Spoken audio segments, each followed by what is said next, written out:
નમસ્કાર ગુજરાત. આજે આપણે જોશું 15 જુલાઈ 2024નું મોસ્ટ ઇમ્પોર્ટન્ટ કરંટ અફેર. તે પહેલાં ખાસ કરીને ચેનલ ઉપર નવા હોય તો ચેનલને સબસ્ક્રાઈબ કરવી, વિડીયો પસંદ આવે તો લાઇક અને તમારા મિત્રો સુધી શેર પણ કરજો. તો ચલીએ આજનો ક્લાસ શરૂ કરીએ.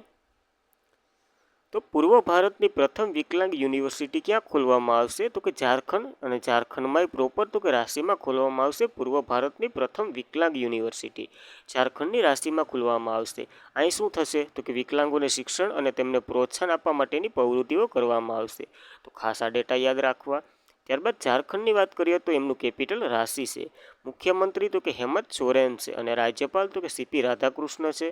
તો આ વધારાનો ડેટા ઝારખંડ વિશે બેઝિક માહિતી તો યાદ રહેવી જ જોઈએ. ત્યારબાદ આવું જ થોડુંક સરસામાં રહેલું વિકલાંગ વચ્ચે જોઈ લઈએ તો કે પીએમ મોદીએ મધ્યપ્રદેશના ગ્વાલિયરમાં દેશની પ્રથમ ઉચ્ચ તકનીક રમત પરીક્ષણ કેન્દ્રનું ઉદ્ઘાટન કર્યું હતું, અને મધ્યપ્રદેશના હોશંગાબાદમાં સૌપ્રથમ દિવ્યાંગ ઉદ્યાનની સ્થાપના કરવામાં આવી હતી. જ્યારે વિશ્વ વિકલાંગ દિવસ 3 ડિસેમ્બરે ઉજવવામાં આવે છે. આ વધારાનો ડેટા યાદ રાખવો. ત્યારબાદ તો કે તાજેતરમાં જેમ્સ એડલ્સની નિવૃત્તિ જાહેર થઈ કરી છે. તો તે કયા દેશના ખેલાડી છે? તો ઇંગ્લેન્ડના ખેલાડી છે જેમ્સ એડલ્સ. તો તાજેતરમાં જેમ્સ એડલ્સને નિવૃત્તિ લીધી છે. જેમ્સ એડલ્સ નિવૃત્તિ થયા છે તે ઇંગ્લેન્ડના ખેલાડી છે, અને એની વાત કરીએ તો ઇંગ્લેન્ડના સ્ટાર 5 બોલર જેમ્સ એડલ્સ જે ટેસ્ટ ક્રિકેટમાં નિવૃત્તિ લઈ લીધી છે, જે અગાઉ તો કે ઓડીઆઈ અને ટી20 ફોર્મેટમાં નિવૃત્તિ લીધી હતી. હાલ હવે તો કે ત્રણેય ફોર્મેટમાંથી નિવૃત્તિ લઈ લીધી છે. અને ક્રિકેટમાં સૌથી વધુ વિકેટ લેનારોની વાત કરીએ તો મેથ્યુયા મુરલીધરન શ્રીલંકાના ખેલાડી છે, 800 વિકેટ લેનાર. ત્યારબાદ શોન વોર્નની વાત કરીએ તો ઓસ્ટ્રેલિયાના ખેલાડી છે, 708 વિકેટ લેનાર બીજા નંબર ઉપર. ત્રીજા નંબર ઉપર તો જેમ્સ એડલ્સ છે, જે ઇંગ્લેન્ડના ખેલાડી, 704 વિકેટ લેનાર ત્રીજા નંબરના, જેની હાલ જ હમણાં નિવૃત્તિ લીધી છે, ઇંગ્લેન્ડના ખેલાડી છે. ખાસ યાદ રાખવો આ ડેટા. ત્યારબાદ વિશ્વમાં એકમાત્ર પ્રકાશની વાત કરીએ તો ટેસ્ટ મેચોમાં 4000થી વધુ બેટ બોલ ફેંકનાર એટલે કે વેડ બોલ ફેંકનાર બોલર, અને તેમની આખી ટેસ્ટ કારકિર્દીમાં સૌથી વધુ રન આપનાર રેકોર્ડ પણ તેના નામે જ છે. કેના? તો કે જેમ્સના નામે. તો ખાસ કરીને આ માહિતી પણ યાદ રાખવી. ત્યારબાદ તો કે તાજેતરમાં જ વિમ્બલ્ડન ઓપન મહિલા સિંગલ્સનું ટાઇટલ કોણે જીત્યું છે? તો કે બાર્બોલા કેઝિકોવાએ જીત્યું છે આ ટાઇટલ વિમ્બલ્ડન ઓપનનું. તો તાજેતરમાં જ વિમ્બલ્ડન ઓપન મહિલા સિંગલ્સનું ટાઇટલ તો કે બાર્બોલા કોઝિકોવે જીત્યું છે. તો તે ક્યાંના? તો કે ચેક રિપબ્લિકના છે, અને ઝામિન્સ પાવોલિયાને હરાવી અને આ ટાઇટલ પોતાની નામે કર્યું છે. વિમ્બલ્ડનમાં તો કે મહિલા એકનું જ રમાયણું છે, પુરુષની ઇવેન્ટ નથી રમાઈ. તો 2-3 દિવસમાં રમાઈ જશે, પછી એ પણ એડ કરી દેશું આમાં. હાલ તો કે 2 ઇવેન્ટ રમાઈ ગઈ છે, બીજી અડધી કહેવાય, ત્રીજી અડધી કહેવાય. તો ઓસ્ટ્રેલિયન ઓપન છે હાર્ડકોર્ટમાં રમાય છે, જેમાં ઝાનિક સિરલની વાત કરીએ તો મહિલામાં, આર્યા સબાલોનની વાત કરીએ તો મહિલામાં કે ટાઇટલ એના નામે છે, અને ઝાનિક સિરન તો ઇટાલીના છે, પુરુષનું ટાઇટલ એના નામે છે. જ્યારે રોહન બોપન્ના અને મેથ્યુ એબલ જે મેન્સ ડબલનું ટાઇટલ એના નામે છે. જ્યારે ફ્રેન્ચ ઓપનની વાત કરીએ તો ક્લે કોર્ટમાં રમાય છે. ઇગા સ્વિટેક જે પોલેન્ડના છે, મહિલાનું ટાઇટલ એના નામે, અને કાર્સલ અલાકારોઝા જે સ્પેનના છે એના નામે તો કે પુરુષનું ટાઇટલ છે.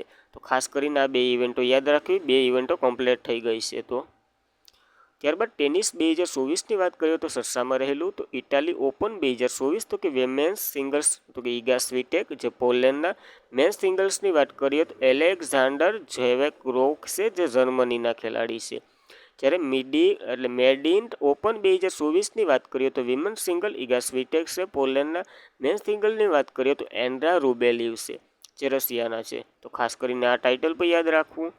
ત્યારબાદ મિયામી ઓપન 2024ની વાત કરીએ તો મેન્સ ડબલમાં તો કે રોહન બોપન્ના અને મેથ્યુ એબેલ જે ઓસ્ટ્રેલિયાના, અને સુમિત નાગલ જે મોન્ટે કાર્લો માસ્ટરમાં મેચ જીતનાર પ્રથમ ભારતીય બન્યા હતા. તો આ મિયામી ઓપન આપણા માટે ખૂબ આઈએમપી ગણાય. ત્યારબાદ લોરેન્સ વર્લ્ડ સ્પોર્ટ એવોર્ડ 2024ની વાત કરીએ તો world sportsman of the year તરીકે નોવાક જોકોવિચની પસંદગી કરવામાં આવી હતી, સર્બિયાના છે. અને world sport woman of the year તરીકે આઇતાન બોનમતીની પસંદગી કરવામાં આવી હતી, એ પણ સ્પેનના છે, અને ઓલા સર્બિયાના છે. તો ખાસ કરીને આ રોરેસ વર્લ્ડ સ્પોર્ટ એવોર્ડ આ યાદ રાખવા 2024ના. ત્યારબાદ તાજેતરમાં જ કોની અધ્યક્ષતામાં 16મા નાણાં પંચની 5 સભ્યની સલાહકાર પરિષદની રચના કરવામાં આવી છે? તો પૂનમ ગુપ્તાની અધ્યક્ષતામાં 5 સભ્યની એક સમિતિની રચના કરવામાં આવી છે. તે શું કરશે? તો કે નાણાં પંચને લગતી વધારાની માહિતી અને તેને કેવી રીતના વિનિમય કરવું એ બધી કરશે. નાણાં પંચને લગતું કાર્ય. ત્યારબાદ 16મા નાણાં પંચની વાત કરીએ તો 2026 થી 2031 સુધી રહેશે અને તેના અધ્યક્ષ તો કે અરવિંદ પનગડિયા છે. જો આ 16મા નાણાં પંચના છે. અને સચિવ તો કે ઋત્વિક રંજન પાંડે છે.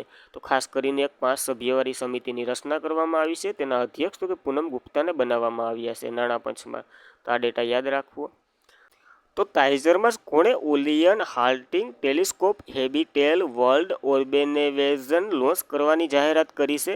તો આ નાસાએ જાહેરાત કરી છે હેબિટલ વર્લ્ડ ઓર્બેઝવેટરી લોન્ચ કરવાની. તો તાજેતરમાં જ નાસાએ ઓલિવિયલ હાઈસ્ટેક્સ ટેલિસ્કોપ દ્વારા હેબિટેલ વર્લ્ડ ઓર્બેવેટરી લોન્ચ કરવાની જાહેરાત કરી છે. આ એક પ્રકારની ઓલી છે, ઉપગ્રહ છે. તો આ લોન્ચ કરશે નાસા, જે તો કે 2040 સુધી કરશે. આની પહેલાં તો કે ગેમલન મિશન તો કે શુક્ર માટે નાસાએ લોન્ચ કર્યું હતું. તો ખાસ કરીને આ ડેટા પણ યાદ રાખવો. આની સાથે સાથે નાસાની વાત કરીએ તો national aeronautical and space admiral થાય છે. તેની રચના તો કે 1958માં થઈ હતી.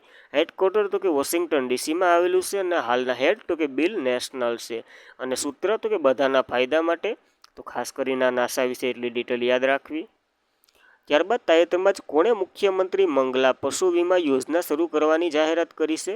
તો રાજસ્થાન સરકારે આ મુખ્યમંત્રી મંગલા પશુ વીમા યોજના શરૂ કરવાની જાહેરાત કરી છે. આ શું હોય? તો કે પશુને તો કે 5 લાખનું કવચ આપવામાં આવશે, એટલે કે વીમા ટાઈપનું. અને આ હાલમાં જ રાજસ્થાનનું બજેટ રજૂ કરવામાં આવ્યું છે, તેમાં આનો ઉલ્લેખ કરેલો છે મુખ્યમંત્રી મંગલા પશુ વીમા યોજનાનો. તો આ જાહેરાત કરી છે આવી રીતના. તો ખાસ કરીને યાદ રાખવું. ત્યારબાદની થોડીક યોજનાઓ જોઈ લઈએ જે ચર્ચામાં છે તે.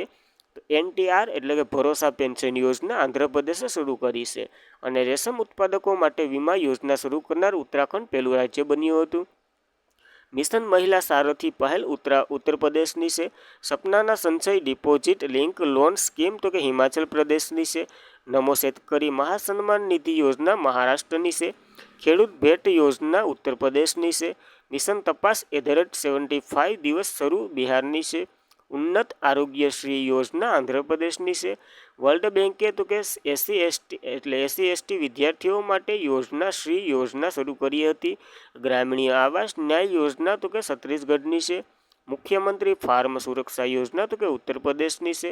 અને પ્રધાનમંત્રી વિશ્વકર્મા યોજના અમલ મૂકનાર પ્રથમ યુનિયન ટેરેટરી તો કે જમ્મુ કાશ્મીર બન્યું હતું. તો ખાસ કરીને આ ચર્ચામાં રહેલી યોજનાઓ યાદ રાખવી. ત્યારબાદની વાત કરીએ તો નીતિ આયોગ દ્વારા તાજેતરમાં જ બહાર પાડવામાં આવેલ sustainable development goal India index 2023-24માં કયું રાજ્ય ટોચ ઉપર છે? તો કેરળ ટોચ ઉપર છે. તો ખાસ યાદ રાખવું. તો નીતિ આયોગ દ્વારા તાજેતરમાં જ બહાર પાડવામાં આવેલ sustainable development goal India index 2023-24માં કેરળ રાજ્ય ટોચ ઉપર છે. હવે આ ઇન્ડેક્સ શા માટે અને કેમ બહાર પાડવામાં આવે છે? તો એના વિશે માહિતી લઈએ. તો NITI Aayog sustainable development goal India index 2024 અનુસાર ભારતમાં એકંદરે ટકાઉ વિકાસ લક્ષ્યાંક સ્ટોક 2020-21 66થી વધુ અને 2023-24માં 71થી વધુ થઈ ગયા છે. અને આ સુધારા ગરીબ અને નાબૂદી, આર્થિક વૃદ્ધિ, આબોહવાની ક્રિયા, પ્રગતિ આના કારણો દર્શાવે છે. તો આ સસ્ટેનેબલ ડેવલપમેન્ટ ગોલનું છે. તો એમાં પહેલા નંબર ઉપર તો કે ઉત્તરાખંડ અને કેરળ છે 79 સ્ટોક સાથે. તેલંગાણા 78 સ્કોર સાથે બીજા નંબર ઉપર છે. ગોવાની વાત કરીએ તો 77 સ્કોર સાથે ત્રીજા નંબર ઉપર છે. અને આ વર્ષ સૂચનાંક બિહાર 57, ઝારખંડ 62 અને નાગાલેન્ડ તો કે 63 સૌથી ખરાબ પ્રદર્શન કરનાર રાજ્યોમાં છે. તો ખાસ કરીને ખરાબ એ પૂછી શકે, એવું થોડુંક છે કે સારું જ પૂછે. તો બે યાદ રાખવા. ત્યારબાદ કેન્દ્રશાસિત પ્રદેશની વાત કરીએ તો ટોચના 5 પરફોર્મન્સ ચંડીગઢ, જમ્મુ કાશ્મીર અને પુડુચેરી, આંદામાન નિકોબાર ટાપુઓ અને દિલ્હી વગેરે સારા શહેરોમાં માનવામાં આવ્યા છે, એટલે કે સ્કોર સારો છે એમનો. તો ખાસ કરીને આ ડેટા પણ યાદ રાખવો આની સાથે સાથે. ત્યારબાદ નીતિ આયોગે આ રિપોર્ટ બહાર પાડ્યો છે અને સસ્ટેનેબલ ડેવલપમેન્ટ ગોલ ટોટલ કેટલા છે એ તમારે કોમેન્ટ કરવાનું છે. ત્યારબાદ કોના દ્વારા સસ્ટેનેબલ ડેવલપમેન્ટ ગોલ આપવામાં આવ્યા હતા એ પણ કોમેન્ટ કરો.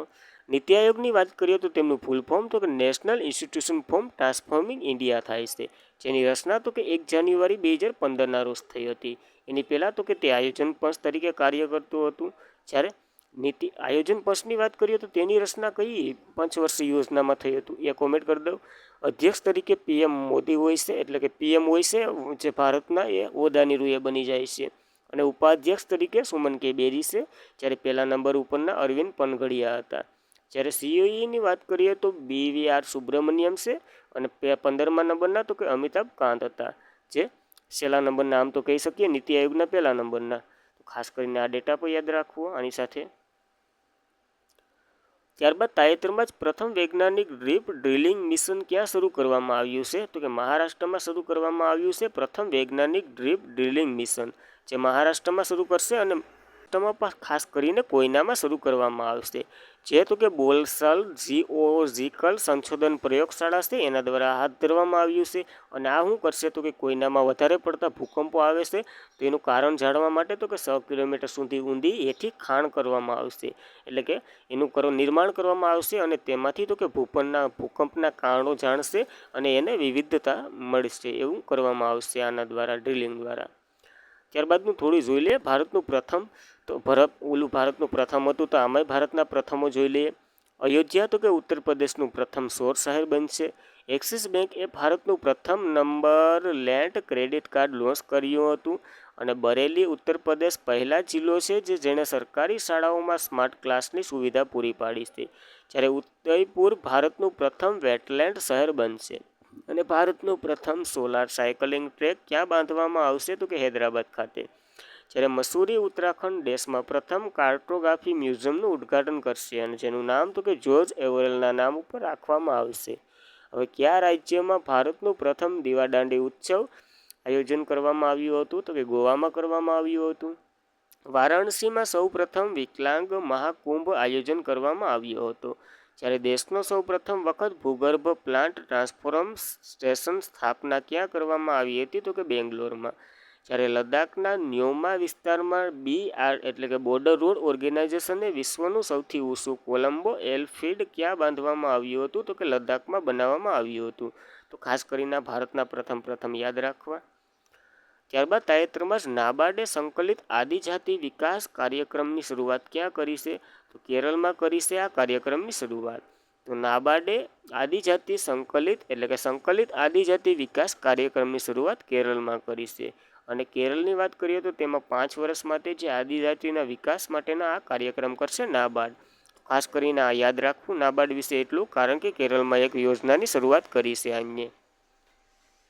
ત્યારબાદ નાબાર્ડની વાત કરીએ તો નેશનલ બેંક ફોર એગ્રીકલ્ચર જી રૂરલ ડેવલપમેન્ટ એનું ફૂલ ફોર્મ થાય છે, જેની રચના તો કે શિવરામન સમિતિની ભલામણથી 12 જુલાઈ 1982માં તેની રચના કરવામાં આવી હતી. મુખ્ય મથક તો કે મુંબઈ ખાતે, અને હેડ તો કે કેવી સાંજી છે. તો ખાસ કરીને નાબાર્ડ વિશે એટલી ડિટેલ યાદ રાખવી. ત્યારબાદ તો કે ટેસ્ટ ક્રિકેટમાં 200 વિકેટ અને 6000 રન બનાવનાર વિશ્વનો ત્રીજો ઓલરાઉન્ડર તો કે બેન સ્ટોક્સ બન્યો છે. તે તો કે ઇંગ્લેન્ડનો ખેલાડી છે.